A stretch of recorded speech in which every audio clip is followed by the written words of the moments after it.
One thing that you had said recently was supreme alignment drives performance. Say more about that. People often ask me if there's one distinction I can make between good and great teams, what would it be? And my answer is always alignment. In any given business, there are 1,000 different things going on at any one time, right? And even the best, I use air quotes, executives out there, right, fall victim to what I like to call the swim lane trap, right? And the swim lane trap is when you celebrate what's happening in your function, irrespective of what's going on at the business at large. So just to bring this home with an example for a moment, I always like to tell people this story of a board meeting I sat in where the CMO was celebrating the fact that between Q3 and Q4 of last year, they doubled the number of closed won opportunities that were sourced by marketing, right? Like 90% of them were coming from marketing. But the context that's missing from that slide is that this was a business that shrunk in that period, yet this makes its way into the board deck, right? And I'm picking on that somewhat, hyperbolic example because it happens all of the time. And so when I talk about alignment, I really mean what are the first team metrics that are going to make the business successful, and how is everybody working in service of those?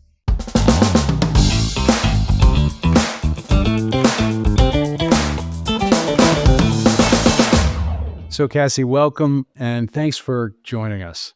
Thanks for having me, Paul. I've been looking forward to this.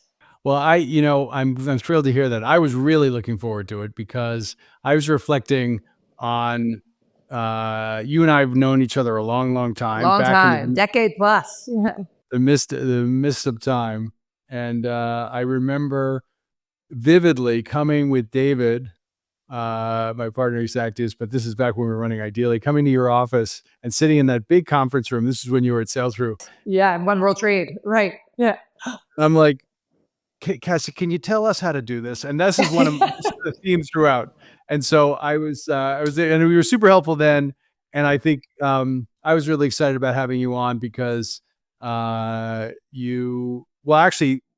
of the main reasons is because you have seen it all. I was just thinking about it. You were at GLG, and then really interesting ride at Sailthru, and then at Marigold, and then nobody wants to let you go, right? You basically they buy Sailthru and they give you a big remit at Marigold and now at Primary Ventures, and you have, particularly as we talk about sort of the unlock that's required to get these companies to grow, you've seen it from all these different angles. So we were really excited to have you because we figured now you've taken it from every side at this point. Well, I appreciate you saying that. Your check's in the mail, Paul. But no, I'm looking forward to it. And when I heard a little bit more about the objective of the podcast around the unlocks in business, it got me super excited because the data nerd in me always talks about managing businesses like a GM, like you're a little bit of a detective,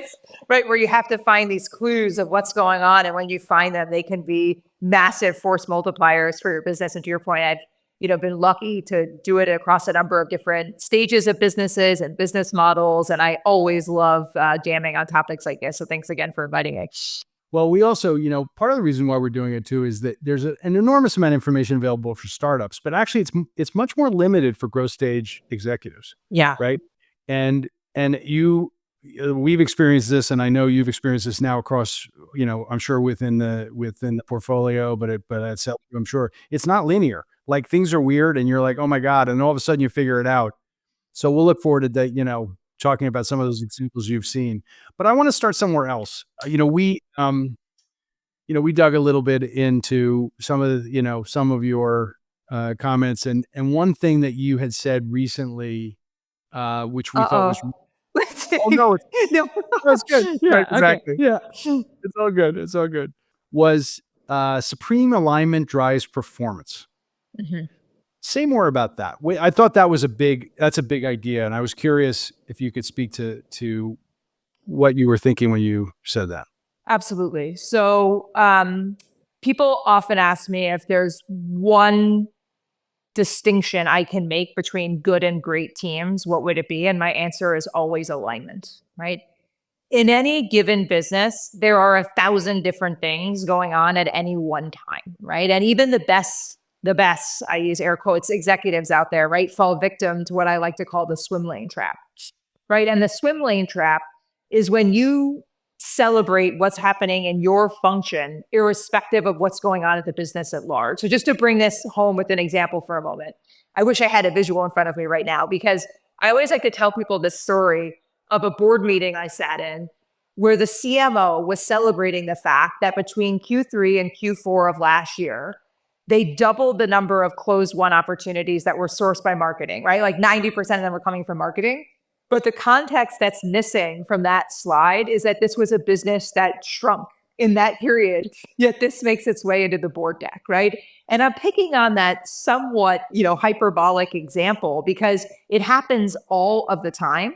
And so when I talk about alignment, I really mean what are the first team metrics that are going to make the business successful, and how is everybody working in service of those? And, my take on this is the ultimate way that you achieve that is through aligning compensation plans. I always say that, the team will never be aligned if the compensation plans are not. But I do think there's a way that starting with the executive level, there's alignment around, the metrics that are going to advance the business at large. And then I think great organizations cascade those all the way down. So I always tell people that, at Sailthru, we had the same first slide of an all hands every single month for 5 consecutive years, but the metrics just changed. And so every person in the company could kind of articulate the 3 pillars we cared about most. So I'm glad we started there because it's such an enormous idea.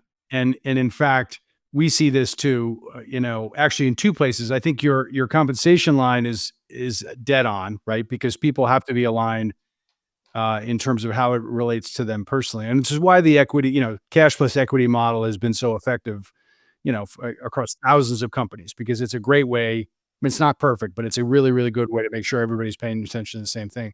But, one of the things you also said, which is critical, is this idea of making sure that there's a business or P&L based metric, right?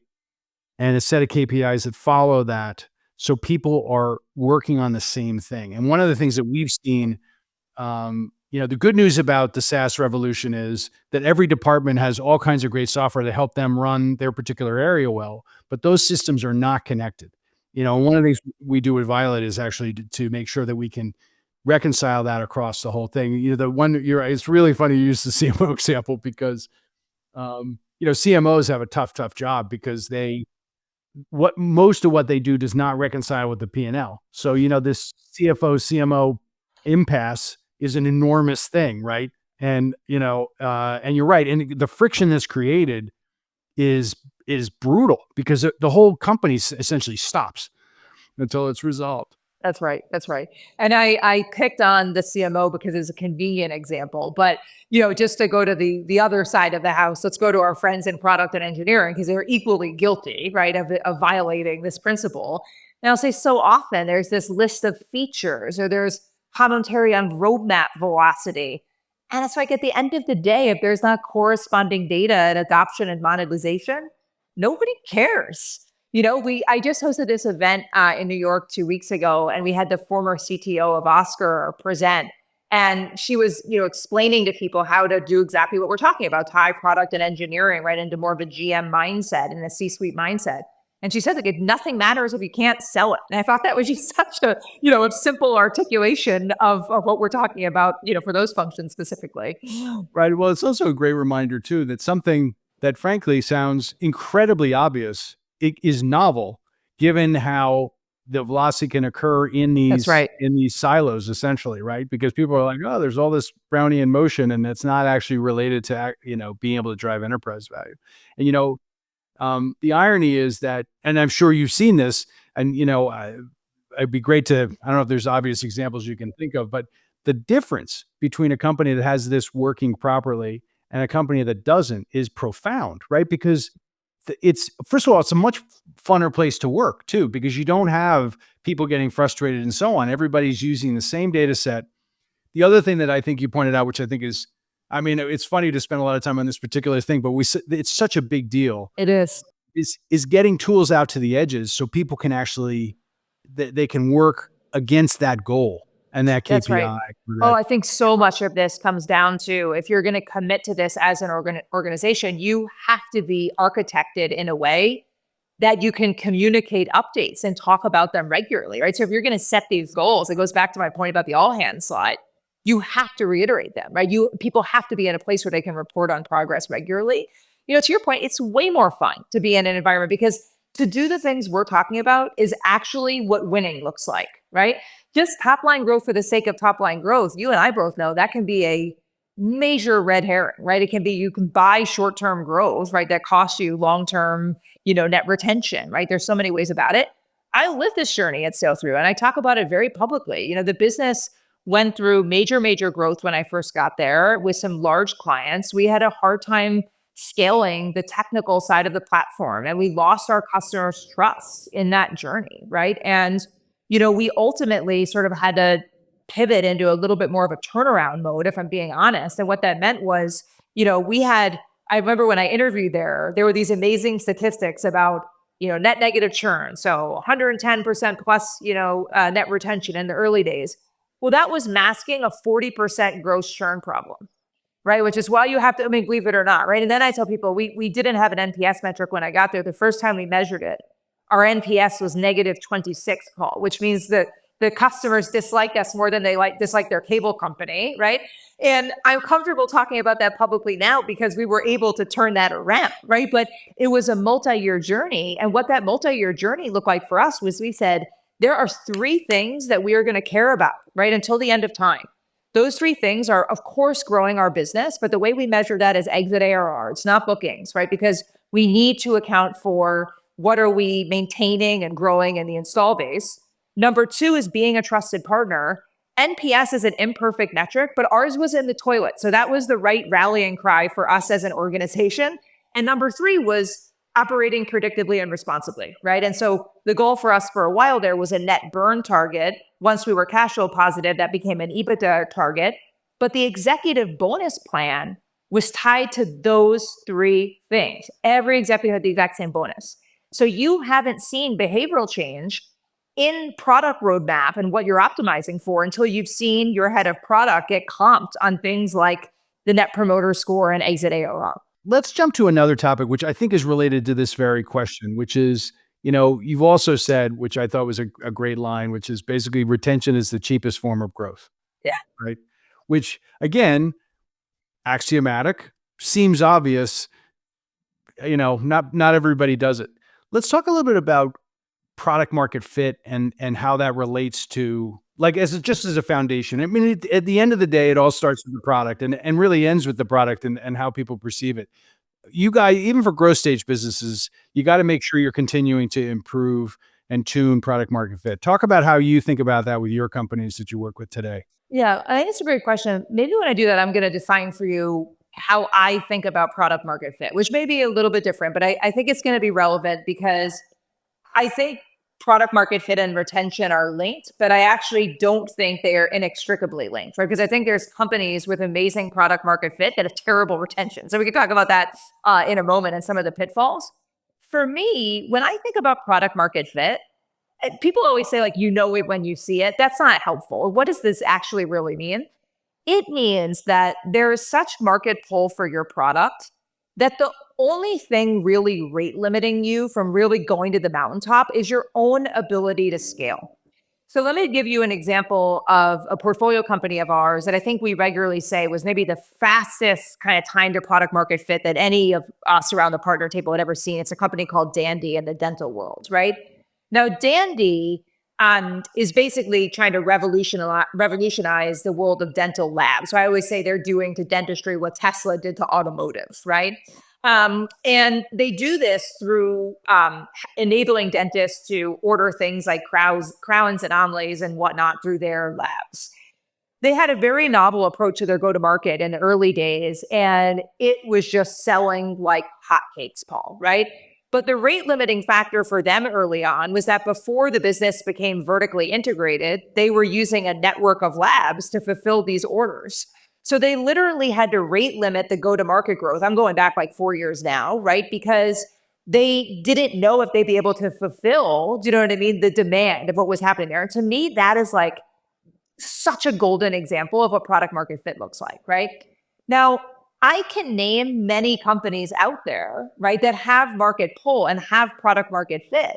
But if something breaks on the customer delivery side, it doesn't matter. And I think my Sailthru example is a good one of this, right? Where, if you can't deliver the product for the customer because of technical scaling or because you have poor support or whatever, the reason du jour may be, it doesn't matter, right? So, yes, I always say retention is the cheapest form of growth. I also tell people this: if you do everything in your power, asterisk for CFOs, and within your financial constraints to make customers wildly successful with your product, you would have to catastrophically screw something up to not succeed as a business. And I think that statement is more of the intersection of product market fit and then just this competing on customer experience, because we all just expect the absolute best these days, Yeah. No, and I would say also, because of the business we collectively are in, this idea that you can have very rapid growth, most things don't grow fast, frankly, right? Like if you're trying to actually show up out of nowhere and take a market position that is, essentially dominant, and you're trying to do that super fast, a lot of things have to go right, and you have to execute really, really well. I mean, I actually think in our experience, people radically underestimate the execution risk during the growth phase, right? And you've seen it, I've seen it, like self-sabotage, which, sometimes it's true self-sabotage, just a mess, right? But a lot of times it's actually earnest, actually capable people running into, their limit in terms of what they know. They can't see over the horizon, or they, or whatever, or they don't have that expertise at that particular scale. But there's a lot, and it's hard too, because you found a product that people love, right? But you can't actually get all the way to the point where you can generate the enterprise value or make that liquid for yourself and your investors. I couldn't agree more. And, Neil Lustig, who was ultimately hired in the CEO seat at Sailthru and has been a mentor to me, always had this line of, vision without execution is hallucination. And that always really stuck with me over the years. He actually said that to a room full of MBAs. I'll take people who can execute over just your degree any day. And as an MBA, I took, of course, zero offense to that statement.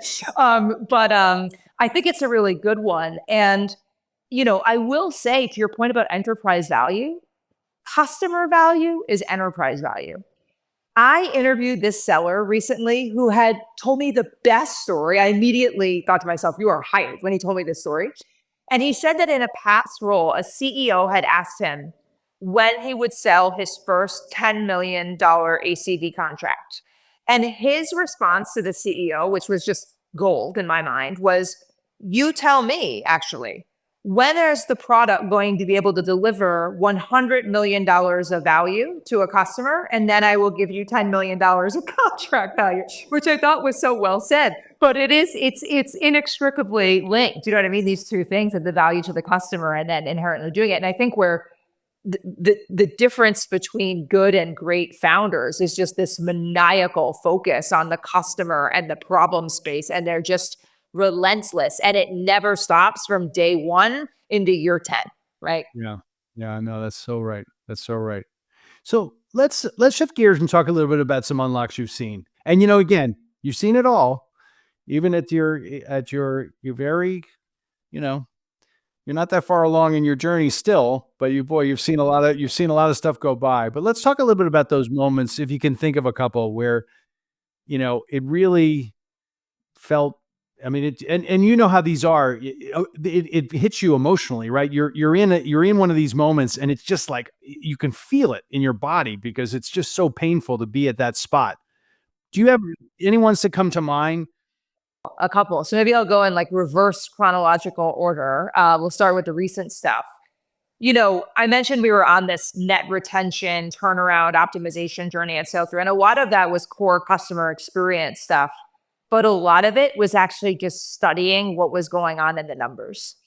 And I'm a huge believer in what I call like the sticky drivers of retention. And what I mean by that is actually go and do the regression analysis of different traits of customers and what makes them more valuable to you. Now, people love to do this on like what I'll call a firmographic level. So they do it by contract size. They do it by industry.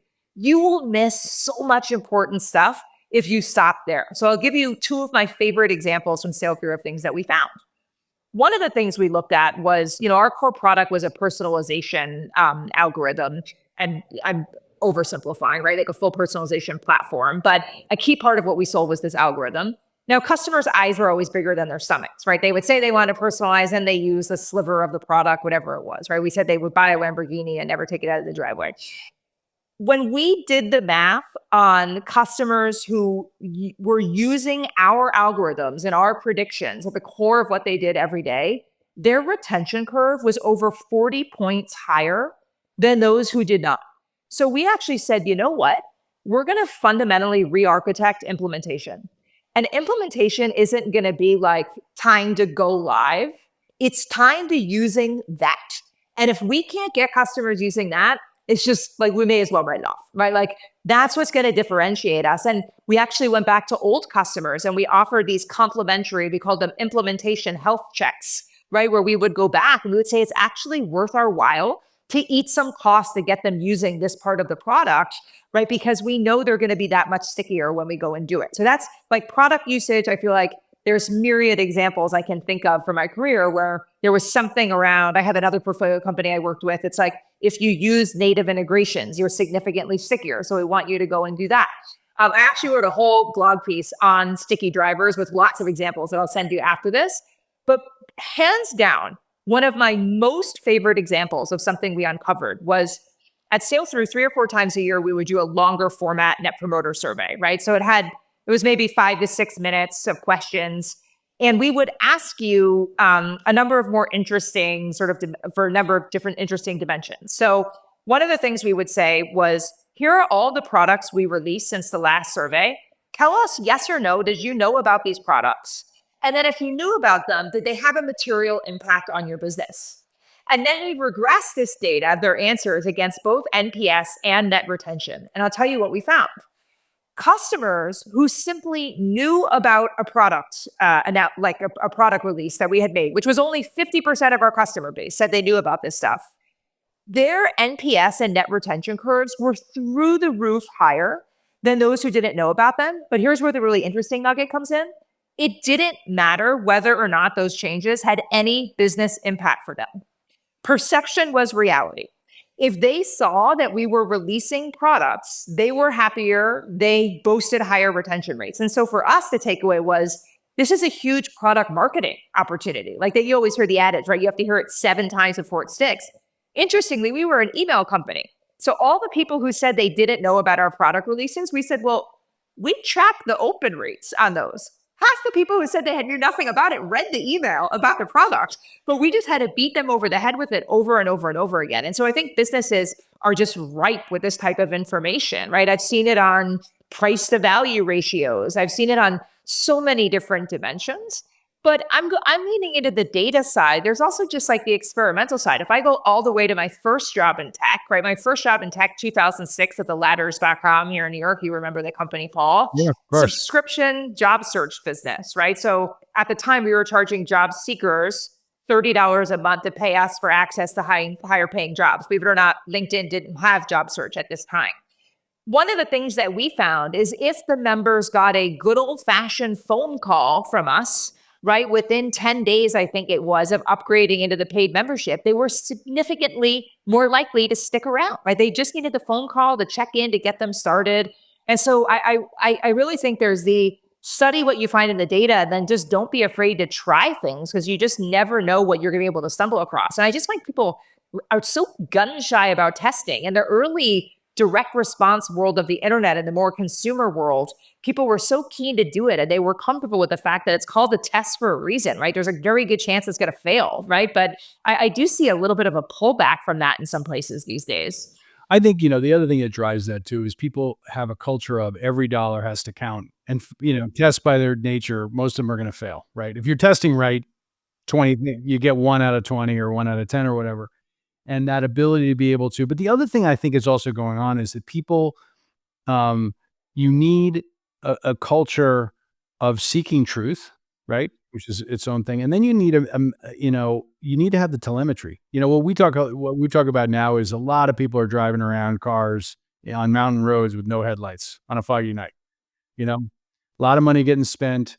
It's working so far. It's basically, it worked great until you have to see the turn, right? And that we think, it's really ugly when that happens. And a lot of this is because the data infrastructure, again, comes back to what we talked about. The ability to make sure everything's linked together so you can see it in context is so critical.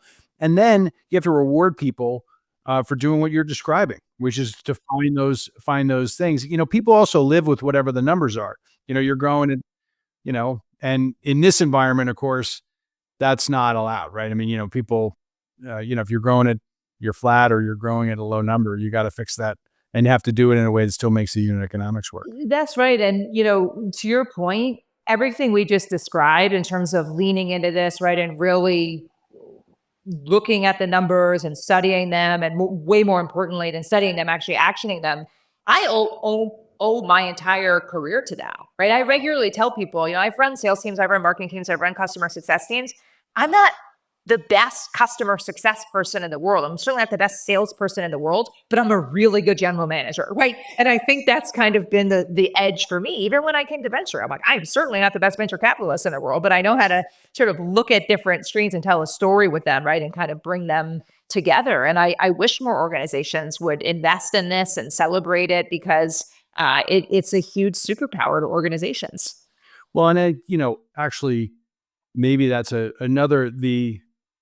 the thing that's adjacent to what we talk about unlocks, where things are not working right, is things that are working well enough that people feel like they don't have to continue to dig in.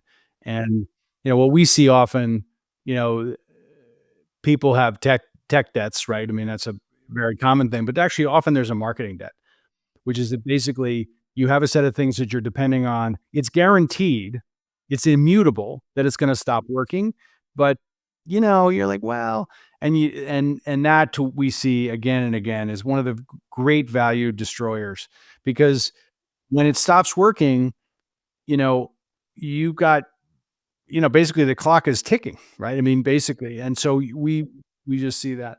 So that's a spectacular example. Did you have another one? I think you might have had another one. I'm curious if you did. Well, one thing I'll say that's not a specific example, but you just spurred another thought in my mind when you talked about these sort of like diminishing returns. I think one really important best practice for every organization is just constantly challenging your assumptions and revisiting the data, right? Because I'll give examples in both directions. Invariably, every company that is going to sell into the mid-market and enterprise, at some point, they're going to say, well, those sales cycles take a while. I'm going to sell these smaller contracts because the velocity is a little faster on them. You and I both know what happens 7 times out of 10, those customers churn, right? So you have to go back and look at the data. You have to look at the cohort analysis. But the flip side can be true too. So going back to another anecdote from the Wayback Machine at TheLadders, we were a classic direct response marketing shop, and we started experimenting with direct mail. Now, direct mail is expensive upfront, right? The printing, the postage. And so when we looked at the upfront CAC for direct mail, it didn't look good, right? So much so that we said we kind of have to shut this down for the time being because it feels like an irresponsible allocation of capital. However, 3 to 6 months later, we went out and looked at the cohort analysis of the people who had signed up from that and looked at their upgrade rate from free to paid, and it was off the charts. So when we actually looked at the CAC of a true paying subscriber on the cohort tail, it was a really good channel for us, and we ended up turning it back on. And I think so often people try stuff and they're like, oh, well, that didn't work. You have to go back, right? And it's always this quantity versus quality trade-off on what you're doing. So less on the sticky driver side, but more just on the importance of you have to study the tail of what you're doing, regardless of your business model. Well, actually, you're bringing up something else, which I know is true at all the companies that you've been involved in, but is not the quality of your data has to support that inquiry. And, we find a lot of times when we go to companies, they have pretty good data. Pretty good data is lethal, right? Mm-hmm. I mean, we have people, averages are useless, right? I mean, you have to be able to see the signal. You have to be able to see the signal. And we, it's a blip, right? You have to start to look at those green shoots and have, enough resolution in your data and ability to dimensionalize your data so you can see those things. So let's go to this next thing in terms of let's take a moment on data. Actually, how are you guys thinking about helping your companies get the right data infrastructure in place? Mhm. So the first thing I'll say is we strongly encourage our portfolio companies to lead metrics-driven cultures, right? So we're screaming that from the rooftops, right? From the earliest board meeting. So, we invest at seed, right? It's never too early for us, right, to start preaching that gospel. And that could be, at seed as simple as things like, your pipeline analytics and how things are advancing through the funnel and things along those lines. I think the great news is there's been such a proliferation of tools that even before you have, the certified revenue operations full-time hire in-house, there's no excuse, do you know what I mean, for not beginning to track things and building early instrumentation in your business. And, if you're not ready to buy the Tableau or the Looker, there are other tools. You've got some like pre-seed companies working with tools like Runway that are just dead simple to put all the data in one place and just study it at even the most basic level. And so I do think it's important. Like one of the first hires that we always advocate for seed stage founders is a chief of staff. And I pause even as I say that term because it can be a little bit of a kitchen sink, right? A chief of staff can be anything from a glorified EA into what I actually mean when I say that, which is someone who can literally be in all of the places the CEO wants to be, who can't be, not the stuff that they just want off their plates, right? And when we make that hire, we're usually looking for someone with a real metrics orientation and metrics bent to help commandeer the ship a little bit, even in the early days before a finance team is in place or there's like very formalized infrastructure, if that makes sense. Makes perfect. Yeah, it makes a lot of sense. One of the other things we've seen, Cassie, too, and that we're seeing more and more, um, is there's a chasm between there's a moment in somebody's data maturity curve as it relates to particularly around marketing and sales, where SaaS software is not enough. You actually have to have data engineering and BI analysis and so on Yeah. in-house. And what we're seeing again and again is that, like for instance, attribution, being able to track really where a sale is coming from. It's like a leaky bucket with a couple holes when you're small. And by the time you get bigger, it gets harder and harder to be able to know that. And it's actually a big jump from, you're buying software for $1,000 or $2,000 a month to actually get that team in place is $300,000, $400,000, $500,000 a year. And the ability to be able to get, what we're seeing is companies are late to make that investment. And what happens is it shows up in their ability to acquire and retain because they can't essentially map the whole customer journey. They can't understand really where sales are coming from. And then there's a whole bunch of levers for growth that they can't execute unless they have those teams in place. Have you seen that to be true as well? I think so. I'm a huge proponent, unsurprisingly, of like the importance of commercial operations in a business, right? And I do think, to your point, Paul, people patchwork that for a while, right? Where and it's every CFO's nightmare to see the laundry list of all the tools that are bought without the game plan for actually how to implement it and drive value. So I do think I would largely agree with you that that's probably a hire that should be celebrated earlier than it is. But we both know it's not just one person, right? The idea is that you're going to bring in the person who's going to be the champion and domain expert of the importance of those types of things. So I do think I agree with that. The reason you hear a little bit of pause in my voice is, I have this interesting lens of working with so many really early stage portfolio companies that, there's probably not a world that for the typical Series A company, I'm advocating that they must absolutely have a full-time revenue or commercial operations person, but it does need to be covered somewhere in the organization. But to your point, as businesses scale, I 100% see what you're saying. And, I had a boss in a past life who said to me, it's amazing how everyone always seems to find the time to do it right the second time around. And that really resonated with me, right? Like we can never do it right the first time. So we'll pay double the money to fix it. And you see this with Salesforce implementations and a ton of other tools all of the time. So I do think that's an appropriate pitfall you flagged for growth stage companies for sure. Well, Paul, thanks so much again for having me. Love talking about this stuff. As I think I mentioned before, I've written a piece on sticky drivers of net retention in the past, but that's part of a monthly newsletter that I run called Tactic Talk on LinkedIn. So you can follow me, just Cassie Young at LinkedIn, subscribe to Tactic Talk, and I'll make sure I send you guys the link so you can include it with the materials on this on the other side. But as always, great to see you and appreciate the time.